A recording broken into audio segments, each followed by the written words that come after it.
Olá, eu sou Patrícia Vale e esse é o Wealth Point, onde os grandes gestores compartilham as suas visões. O Bitcoin valorizou 120% no ano passado e chegou a bater 100 mil dólares com o evento de halving e lançamento de ETFs nos Estados Unidos e uma posição pró-criptomoeda de Donald Trump.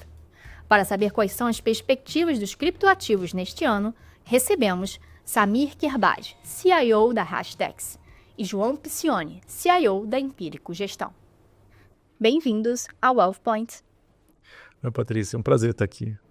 Obrigado, Patrícia. Prazer estar aqui, João. Vamos lá. O prazer é todo meu. 2024 parece ter sido um ano mágico para o Bitcoin, que teve finalmente os seus ETFs lançados nos Estados Unidos, chegou ao patamar histórico de 100 mil dólares, teve o grande evento de halving novamente, e todo esse movimento fez os investidores que ainda não estavam em criptoativos realmente procurarem, inclusive investidores profissionais. Queria saber se vocês acham que após isso, 2025 vai ser um ano que Bitcoin e criptoativos de fato entram nos portfólios. Patrícia, essa é uma excelente pergunta. Realmente, ano passado a gente viu um marco para amadurecimento dessa classe de ativos. Tá? Então, o reconhecimento e a listagem nos Estados Unidos de ETFs, né, de Bitcoin e de Ethereum, trouxe finalmente, né, essa alternativa como uma classe de ativos investível. Até então, né, os ETFs já estão disponíveis aqui no Brasil há alguns anos, já está disponível na Europa, mas os grandes investidores institucionais estão olhando para os Estados Unidos e estão esperando, né, ver o que o governo americano, o que a SEC fala sobre essa classe de ativos. E ela finalmente deu a luz verde ali para que isso fosse integrado ao mercado de capitais. Então, desde então, a gente tem tido realmente um interesse recorde de investidores institucionais, muito mais do ponto de vista da curiosidade, né, de tentar entender, e finalmente agora eu tenho que levar isso a sério, eu tenho que começar a olhar, alguns já começando a alocar. Nos Estados Unidos, fundos de pensão, né, vários fundos de pensão já começaram a alocar, e a grande discussão agora está indo para o nível das nações, né? A gente tem o Donald Trump falando sobre uma reserva estratégica de Bitcoin, um projeto de lei aqui no Brasil, né, de ter uma reserva estratégica de Bitcoin também, discussões acontecendo na Europa. Então, a gente acha sim que ano passado foi um marco e que a partir de agora a gente vai ter cada vez mais essa integração do mercado de capitais tradicional com esse novo mercado de capitais nativo digital. João. É bastante interessante, né? A construção dessa história de 2024, ela teve um marco relevante até em 2023, né? Quando começaram a sair os primeiros anúncios de que a SEC, ela de fato aprovaria os ETFs, né? E foi muito engraçado porque aquilo começou a ganhar uma dinâmica, inclusive nos portais, na mídia. Eu me lembro acompanhar de perto a CNBC, né? Enfim, a gente faz isso quase todo dia. Mas, de repente, no headline da CNBC, eles começaram a mostrar as cotações do Bitcoin, começaram a mostrar as cotações, de outras moedas. Isso é meio que um marco representativo, porque trouxe aquela visão até do institucional de que, opa, tem alguma coisa aqui que eu preciso acessar. E aí você vem para o meio legal, né, trazendo o Bitcoin para dentro, com uma grande gestora, falando assim, olha, vai ser o maior ETF de criptomoedas do mundo, né? E isso gera aquele tranco no final de 23 e aí a gente entra em 2024 a todo vapor. Então, foi bastante interessante essa construção, né, de uma classe que, vamos dizer, ficou relegada a segundo plano pelos institucionais durante, assim, uns bons 5 anos, vamos falar assim, né? Não vamos falar do passado música remota. Então, bastante interessante. E agora, acho que a aceitação está mais clara. Tem muita gente que enfrenta ainda, né, justamente naquela pegada, olha, mas eu não entendo e eu não vou comprar. E eu vivo falando, quem não entende, comece a entender, porque daqui a 10 anos, talvez essa seja uma das classes, talvez a única classe capaz de gerar retornos em excesso para os portfólios, né? Então, uma coisa para a gente pensar. E no final do ano, o que movimentou um pouco os mercados foi falas do presidente eleito Donald Trump sendo pró-criptomoedas, já como até o Samir colocou, falando até de uma reserva estratégica. tem um pouco de ruído político, o mercado de ações está tudo na expectativa do que o Trump vai fazer lá de regulamentação, mas também no mercado cripto ele também está fazendo barulho. Queria ver com vocês o que vocês estão vendo, o que é barulho, o que realmente é verdade, o que é esperado e o que isso pode afetar aí as criptomoedas no ano. Tá bom. Eu acho que o Trump, e aí eu vou incluir a equipe que ele está montando ali para comandar esse processo, né? Então ele colocou ali o David Sacks, que foi um dos fundadores do PayPal, né? Foi lá no começo do século, né? Depois ele teve outros negócios bilionários pela frente. O que o Trump enxerga em equipe é que os Estados Unidos têm um grande problema em meios de pagamento. Né? Isso consome uma margem operacional do país, eu vou chamar colocando entre aspas, porque não é bem isso, mas consome um recurso do país que reduz produtividade brutalmente na economia americana. Né? A economia americana é extremamente dinâmica, e a hora que você coloca, por exemplo, um intermediário como uma Visa da vida, consumindo parte dos recursos ali, você acaba prejudicando essa dinâmica. Então, Trump ele tem um pouco dessa visão, e quando ele olha para o mundo cripto, e é suportado até pelo J.D. Vance, que tem essa pegada muito ligada ao Venture Capital, ao Private Equity, ele enxergou, aprendeu talvez ao longo do tempo, enxergar que isso pode gerar uma produtividade extra na economia americana e facilitar mesmo o crescimento do país. Então, ele tem um pouco dessa guinada. E aí, ao mesmo tempo, que ele está vendo que os outros países aí ao redor do globo também estão partindo para, vamos dizer, ou para adotar o Bitcoin como reserva de valor, ou também para adotar as tecnologias de cripto para justamente trazer essa produtividade para esses países. Então, você pega lá, por exemplo, a China, também caminhando no desenvolvimento de criptomoedas. Então, parece que, assim, dentro dessa linha de raciocínio, ele quer trazer a tecnologia muito, vamos dizer, para perto, para dentro dos Estados Unidos, e deve fomentar esse segmento de criptomoedas. Com vários projetos, e aí os projetos os mais diversos, seja lá empréstimo de recursos, a questão de como monetizar inteligência artificial, e por aí vai. Enfim, tem uma dezena de protokenização, né? Então, esse é um caminho meio que sem volta, e a SEC, né, a SEC, ela deve dar vazão para que essas coisas se tornem ativos investíveis, né, justamente para que você crie, vamos dizer, um ambiente que os empreendedores se sintam à vontade de criar novos modelos, de avançar, e, logicamente, criam uma nova economia que, de certa forma, também agrada a nova geração. Né? É uma estratégia muito... Né, você fala assim, poxa, o cara começa a pesar um pouco uma balança. A nova geração nos Estados Unidos, em especial, a maior parte dos investidores investem em criptomoedas. Não tem alocado seus recursos na economia tradicional. Então, meio que ele ganha também, isso também, a gente fala do Trump, mas obviamente que a Kamala tinha um pouco dessa visão também, mas ele começa a trazer esse eleitorado a favor dele, um eleitorado que ganhou dinheiro com criptomoedas. Até um pouco da força da economia desses últimos anos, ela é proveniente do avanço desse ecossistema que não está linkado à economia tradicional. Né? Os criptos têm um papel importante nessa história. E aí tem a questão da reserva de valor, que justamente faz bastante sentido quando ele olha, vamos dizer, quando você coloca em termos de comparativo, né? A hora que você começa a olhar, poxa, países na África adotando as criptomoedas como sua moeda de reserva estratégica e dando condição para a população local de repente, ter algum poder de compra. Porque até então não tinha, né? Moeda local muito ruim, muito frágil. E ele não conseguia comprar dólar pelos meios tradicionais. E aí, de repente, com o aplicativo de criptomoedas, ele consegue comprar um dólar, consegue, enfim, ganhar poder de compra. E aí você vai para outros exemplos, El Salvador, exemplo clássico, enfim, outros países devem adotar isso. E aproveitando que eles já têm lá em estoque os 200 mil bitcoins que foram ali confiscados, seria o passo inicial para eles montarem essa reserva de valor. Então, parece assim, uma visão muito positiva de suporte para essa indústria crescer. E, assim, só para complementar, acho que um outro aspecto super importante aqui, isso não é um movimento só do Donald Trump. O Congresso americano, nessa eleição, virou um Congresso majoritariamente pró-cripto.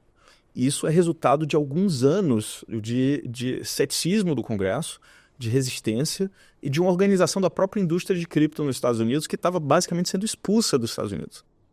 Então, assim, o fato de ter um Congresso pró-cripto vai permitir com que muitas agendas desbloqueiem, coisas que não dependem só do presidente. Algumas mudanças precisam de ação do Congresso. Então, a gente está super positivo com relação a esse governo que tem um líder que vê o benefício da inovação, que quer que os Estados Unidos vire um centro de inovação dessa tecnologia de blockchain, e a gente tem um Congresso que suporta isso, né? Então, esses dois componentes juntos fazem com que a gente realmente esteja bem otimista com relação ao que pode vir dos Estados Unidos, a maior economia do mundo, abraçando essa tecnologia. Mas o que isso significa, Salim? A gente pode esperar uma coisa mais regulada mesmo, entrar mais em como acessar esses investimentos e se isso impulsiona a demanda? Qual que poderia ser o resultado desse otimismo político? Eu acho que tem três principais pontos que a gente observa, tá? O primeiro é de investimento, tá? Então, hoje, nos Estados Unidos, existe uma discussão muito grande se criptoativos, em geral, são commodities ou são securities, valores imobiliários. Isso por conta de disputa entre duas agências americanas, a SEC e a CFTC. E essa disputa, essa incerteza, faz com que qualquer empreendedor que comece o seu projeto em criptoativos, em blockchain, ele não possa atuar nos Estados Unidos. Porque ele pode estar infringindo leis federais, ser processado ou até preso por isso.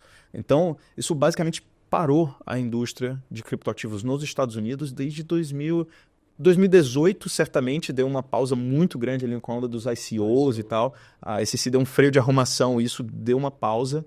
E depois, principalmente no final de 2021, quando a SEC começou a, de fato, processar alguns empreendedores ali que estavam ligados a criptoativos. Então, isso parou a indústria de cripto nos Estados Unidos, que é a maior economia e o maior hub de tecnologia, né? Onde a inovação acontece no mundo.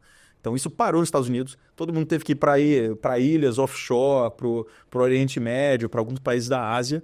Então, você tendo uma clareza, e isso precisa vir do Congresso, e tem alguns projetos de lei sendo discutidos, isso vai trazer de volta a inovação para os Estados Unidos. Vai permitir com que empresas voltem a implementar a tecnologia de blockchain, a testar a tecnologia de blockchain. Isso deve acelerar a adoção. Um outro fator super importante é o que o João mencionou de pagamentos. Tá? Então, stablecoin eu acho que é a principal aplicação de cripto hoje que pode atingir uma adoção massiva. E ela já é bastante adotada. Aqui no Brasil, né, o fluxo de stablecoins aqui é gigante, ele tem um impacto na balança comercial. Em alguns países da África, na China, a stablecoin é a forma de acessar o dólar. Tá? Por conta dos controles de capitais, né? Assim, a China, o chinês ele acessa o dólar via stablecoins. E nos Estados Unidos, essa inovação de pagamento, que permite pagamentos em tempo real, sem utilizar essa rede de cartão de crédito que existe há 50, 60 anos da mesma forma, né? que toma 3% em média de custo de transação, os Estados Unidos não pode adotar porque não tem clareza regulatória com relação a isso. Então tem um projeto de lei de stablecoins para dar essa clareza, e aí sim você vai ter os bancos americanos emitindo stablecoins e permitindo pagamentos com stablecoins. Isso vai permitir uma adoção gigantesca. E aí você tem o lado mais geopolítico ali com relação à utilização do Bitcoin como reserva estratégica. Então acho que esses são os três fatores, né, as três discussões que estão acontecendo lá na política americana, que podem ter um impacto significativo no mercado cripto, de adoção, né, de utilização de fato da tecnologia cripto, né, isso sair de algo que a gente só investe, ouve falar, mas não usa no dia a dia, para de fato algo que a gente usa no nosso dia a dia, e também na consolidação do Bitcoin como uma reserva de valor digital global, né, que estados passam a utilizar. Dentro dessa ideia, é interessante a gente pensar como que esse ativo funciona. Até para explicar aqui para a nossa audiência, ano passado também teve o evento de halving, que acontece de tanto em tanto tempo, que é meio que a dinâmica interna do que acontece lá. Então, eu queria que você explicasse também o que é isso, o que essa dinâmica interna junto com todas essas questões políticas que a gente está conversando, podem impactar aí nas perspectivas para o ano? Tá. Então, tem várias formas de explicar, várias formas complicadas de explicar o halving, né? A gente pode ir para o técnico ali, para a ciência da computação, teoria dos jogos, criptografia. Explicando isso para o mundo de finanças, né? O Bitcoin é uma moeda que tem uma política monetária de emissão, tá? E tem uma sua taxa de inflação. A diferença do Bitcoin para as moedas fiduciárias que a gente está acostumado é que a política monetária dele é previsível, ela é fixa e previsível. Então, existe uma taxa de inflação fixa que a cada 4 anos ela é reduzida pela metade. Até que lá em 2140, essa taxa de inflação converge para zero. Então, diferente do dólar, do real, em que a política monetária, né, essas definições de metas de inflação, elas estão sujeitas a definições políticas e a conveniências políticas ali da vez e muitas vezes a sensibilidade, né, do Banco Central com relação às variáveis macroeconômicas ali do país, a oferta do Bitcoin ela é inelástica.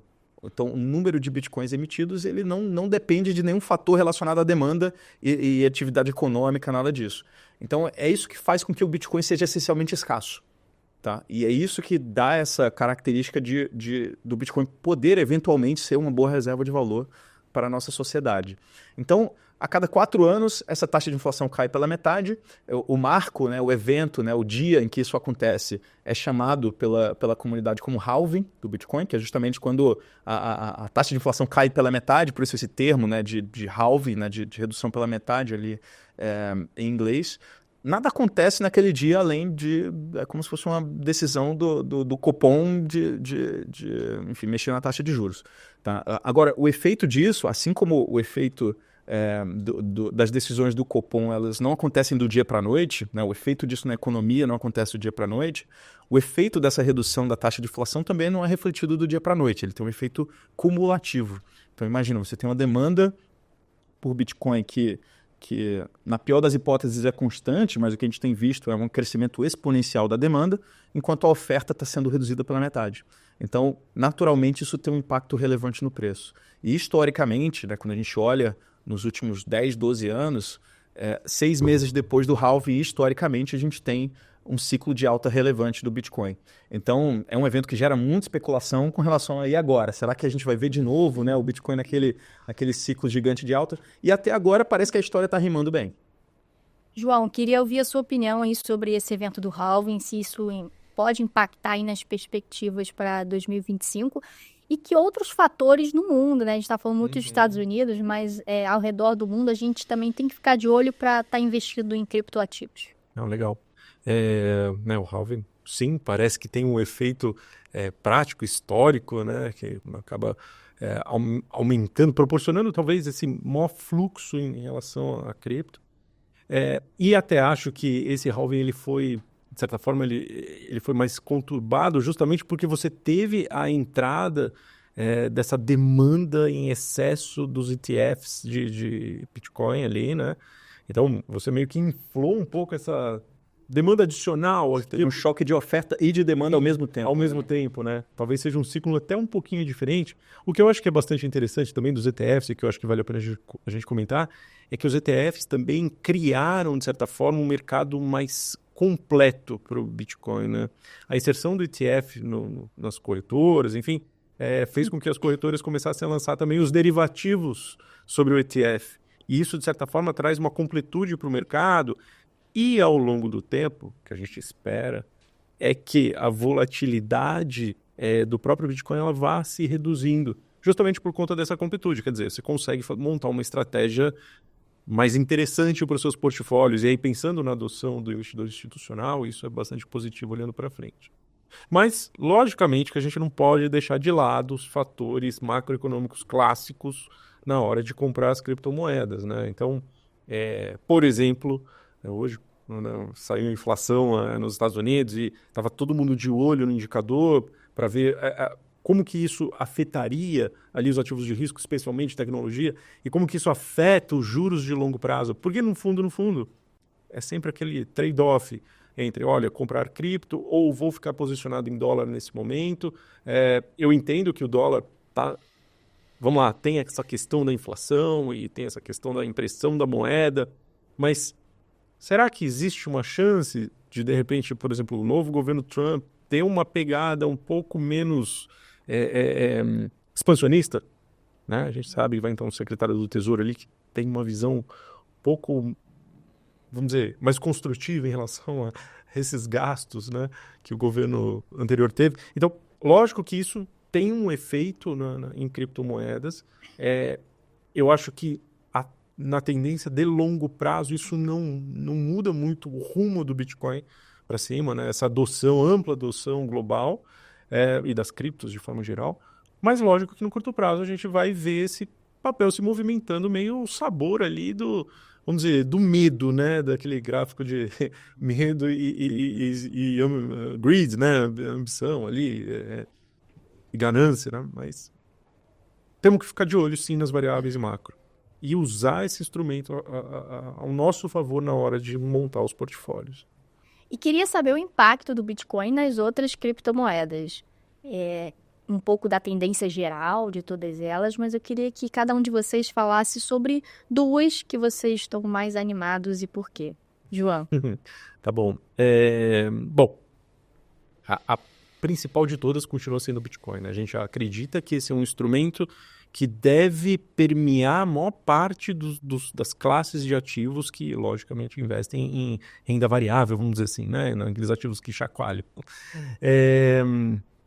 Bitcoin é um deles, mas a gente gosta também de algumas outras criptomoedas que vamos dizer, estão deixando seus negócios mais claros à medida que as pessoas começam a se aproximar, né? Uma delas, por exemplo, é a Chainlink. É uma cripto já um pouco mais, vamos dizer, eu não vou falar, um tier mais para baixo, né? Um case mais diferenciado, que tem a questão da informacional muito importante para que os contratos inteligentes sejam fechados, e isso, de certa forma, garante transações, né, no mercado futuro. Hoje ainda é uma usabilidade ainda baixa, mas a gente vê um potencial bastante interessante. Acho que bom, vou citar mais dois, tem o caso de Aave também, que é um caso também nessa segunda camada, vamos dizer assim, as altcoins mais agressivas, né, que a gente precisa capturar um pouco mais desse economics e ver até onde isso pode ir. A Aave, ela faz os empréstimos, né, no próprio segmento de criptomoedas, então você consegue trocar a própria Aave com outras criptos, se financiar para que você consiga utilizar todo o ecossistema de criptomoedas. Acho que, assim, são dois cases interessantes que a gente tem no portfólio. Eventualmente a gente olha para outros casos aí mais interessantes, mas eu vou deixar o Samir trazer. Na Hashdex a gente gosta de ver cripto como um investimento geracional, tá? Eu acho que é uma tecnologia que ainda está na sua infância, que tem muita coisa para acontecer, muito cedo ainda para escolher os vencedores. Eu gosto de comparar o estágio que a gente está em cripto agora, em blockchain, com a internet no final da década de 90. Então tinham várias aplicações ali potenciais. A gente ia falar sobre quão promissor era a videoconferência, streaming de música, de vídeo, mas se você tentasse utilizar era super complicado, era caro, era lento. Quando a gente fala de criptos agora, né, a gente vai falar também sobre potenciais usos e como isso pode ser interessante, o Chainlink, o Aave, né, os protocolos de finanças descentralizadas, mas se você tentar utilizar hoje, vai ser caro, vai ser lento, vai ser super complexo de utilizar. E assim como lá atrás era muito difícil de você escolher os vencedores, se você pudesse escolher uma ferramenta de busca lá atrás, provavelmente seria escolher o Alta Vista ou o Yahoo, né? Se você escolher uma empresa, você investiria na AOL, que nem existe mais. Dos top 10 ali do Nasdaq 100 lá em 98, hoje só a Microsoft permanece na posição de top 10. Então, assim, a gente acha que para a maioria dos investidores a melhor forma é encarar isso de uma exposição mais ampla e diversificada. Então, assim, não é escolher 1, 2, 3 ativos para investir, mas investir na classe de ativos como um todo. Por isso que, assim, nosso produto principal é um produto de índice amplo, né, justamente para capturar esse mercado como um todo. Mas, assim, uma outra coisa que eu gosto de destacar muito é que quando a gente fala de outras criptomoedas, a tese de investimento delas é completamente diferente do Bitcoin. Tá? Então, o Bitcoin é uma reserva de valor digital emergente, é como se fosse um ouro digital, uma commodity, uma moeda. Agora, quando a gente olha para as outras aplicações, eu gosto a gente tem duas principais teses ali, né? A gente tem as plataformas de contratos inteligentes, que é como se fosse uma nova plataforma de cloud computing que vai permitir que a gente faça coisas novas que hoje a gente não consegue fazer. E aí, dentro dessa categoria, hoje, a gente tem o Ethereum e o Solana como as principais. E aí você tem as aplicações em cima disso.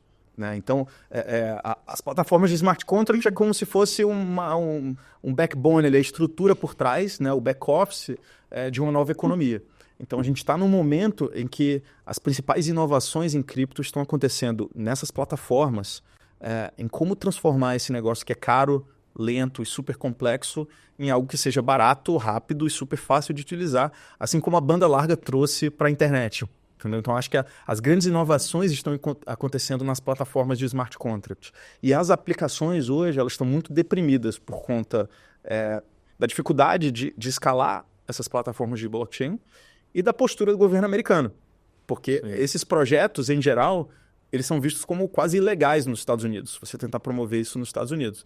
Então, quando a gente olha para as aplicações, eu acho que tem, para smart contract, tem Ethereum e Solana, que são super interessantes, mas, de novo, a AOL lá atrás era super interessante, como é que vai ser daqui a 5 anos, a gente não sabe. Tá? Agora, quando a gente olha para as aplicações, especialmente com mais clareza regulatória nos Estados Unidos, a gente pode ter um boom esse ano.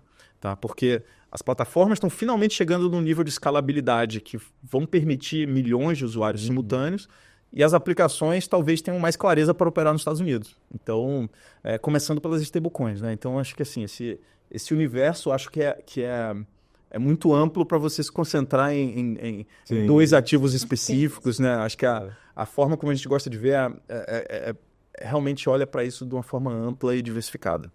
Então, só para ouvir um pouquinho do João, o que você está achando de stablecoins, então, aí para agora? Não, super interessante, né? Porque no final das contas ela vai promover essa velocidade no setor financeiro americano, que hoje é muito lento, né?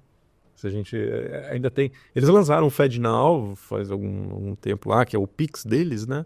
Mas ele é super limitado ainda, né? O mercado americano de pagamentos ele funciona da mesma forma desde o século XIX. Assim, quando você faz uma transferência entre bancos, ela é chamada de wire, né? Assim, wire é fio, cabo mesmo, porque lá atrás era telégrafo. E é basicamente a mesma coisa. Hoje usa a internet, mas ainda tem um processo extremamente manual dentro dos bancos para fazer transferência. Então, é uma super ineficiência no sistema americano. Então, isso deve dar uma atração grande. E aí eu fico pensando até no meio tradicional, né? As próprias instituições financeiras vão ter um espaço para crescer gigantesco, caso isso seja rapidamente aprovado, né? Se vier justamente quando o Trump assumir lá como uma ordem executiva, então, essa história assim deu uma atração muito grande no segmento.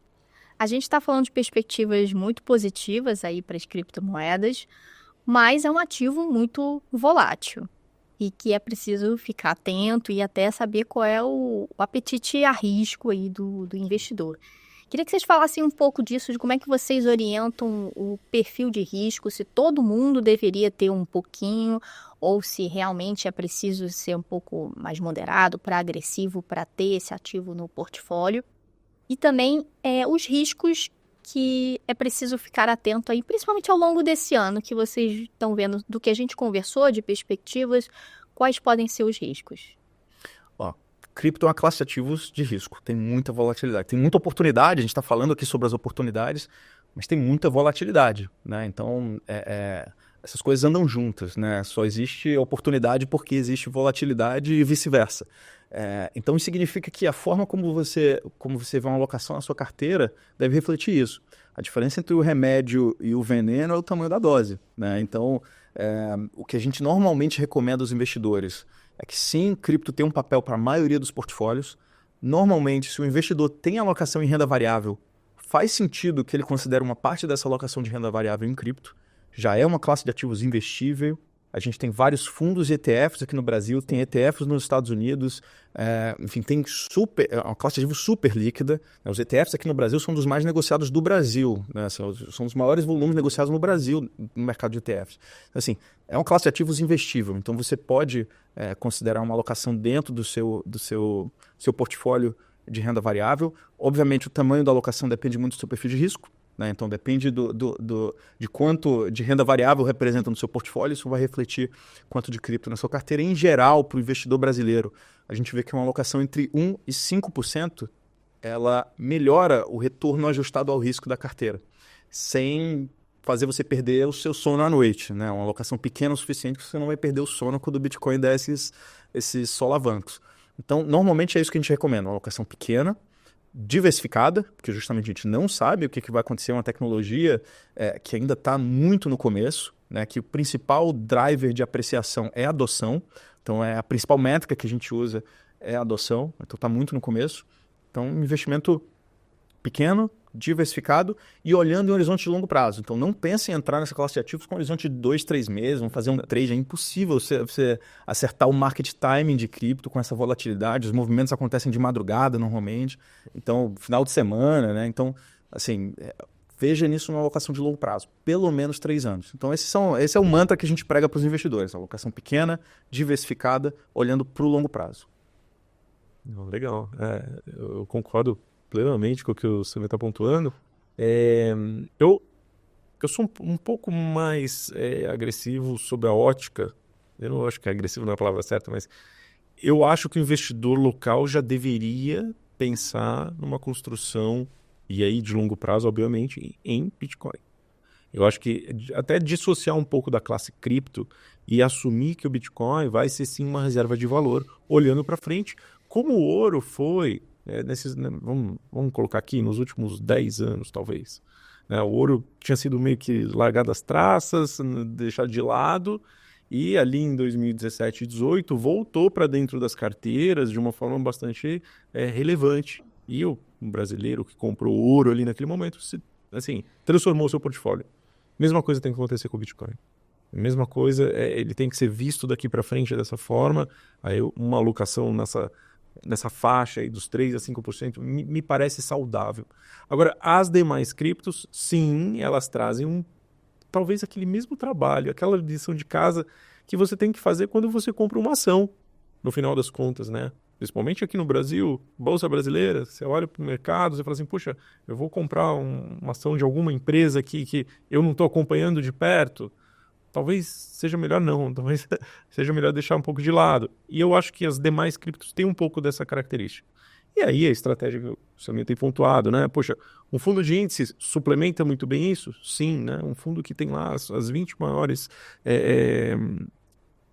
vamos dizer, criptomoedas em termos de valor de mercado, suplementa bem, vai bem, funciona bem. Ou algum ETF mais específico ali, de caso que a gente está vendo que está nesse momento muito positivo, com um momento construtivo, faz sentido? Ok.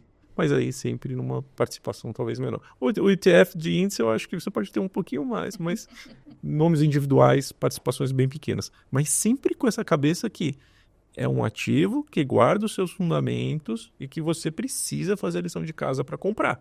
Não é simplesmente, olha, comprei aqui uma meme coin achando que... Mas sobre isso, qual o papel da gestão ativa, por exemplo, até que vocês na Empíricos fazem? Tem, exatamente, pessoas mais especializadas nesse mercado, entendendo.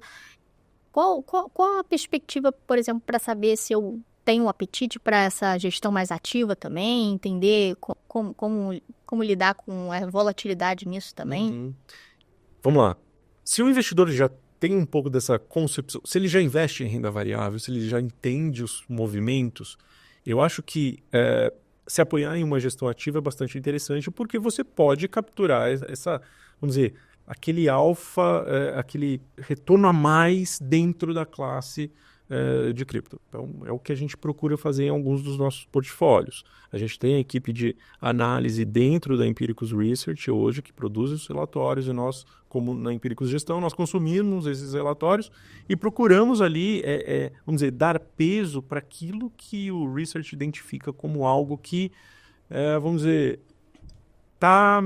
eu vou falar na boca do povo, talvez, não sei se é o mais certo, mas que está realmente ganhando impulsionamento, está realmente se tornando relevante, e negócios que parecem que têm um futuro bastante interessante. Por exemplo, quando eu citei aqui a Aave, né, essa questão do mundo das altcoins, ela tende a ganhar vamos dizer, muita tração nesse ano, especialmente ali se o Trump der vazão, ela é uma plataforma que vai financiar os investidores, vai financiar transações dentro desse ecossistema. Se realmente isso acontecer, pode ser que essa plataforma dê esse suporte para que esse mercado avance. Então, é um case que a gente está bastante de olho justamente por conta dessa aposta de que cripto vai, vamos dizer, dar sinais positivos ao longo do ano. É para ter tudo nela? Não, porque pode ser que nada aconteça nesse ano, né? Pode ser que esse negócio demore mais tempo para acontecer. E aí, logicamente, que os cases mais tradicionais vão, vamos dizer, até performar melhor, né? Ter mais clareza para onde vão. Então, um pouco nessa linha de raciocínio que a gente trabalha. Por fim, queria que a gente falasse sobre as perspectivas para lançamentos de fundos de criptoativos nesse ano, aqui no Brasil e no mundo. Como a gente conversou aqui, houve realmente uma mudança de paradigma com ETFs lá fora, muitas gestoras que nunca botaram o pé no cripto foram botando lá fora. Aqui no Brasil, outras gestoras mais tradicionais começaram a pensar nisso. Vocês foram um pouco pioneiros aqui no Brasil. Queria que vocês falassem como é que vocês veem a perspectiva, se vai ter outros entrantes e o que isso significa para vocês e para a indústria aqui como um todo. Legal, assim, o Brasil tem acho que talvez uma das indústrias mais avançadas de gestão profissional em criptoativos. A gente tem fundos de cripto desde 2018, ETFs desde 2021. Hoje tem, acho que mais de 10, 15 ETFs de cripto, só a Hashdex tem 7 ETFs. São veículos, né, super líquidos, suportados. Lá nos Estados Unidos ainda está falando de Bitcoin e Ethereum. Aqui a gente tem ETF de índice com 10, 20 ativos, ETFs temáticos. Então, assim, tem uma diversidade de investimento muito importante, fundos ativos, né, várias gestoras, e a gente tem uma clareza regulatória muito forte agora com a CVM 175, né, com essa nova instrução da CVM, e que cripto é uma classe de ativos, né, um ativo investível, tem um limite específico, tem regras específicas, o ETF você pode até alocar mais do que o limite.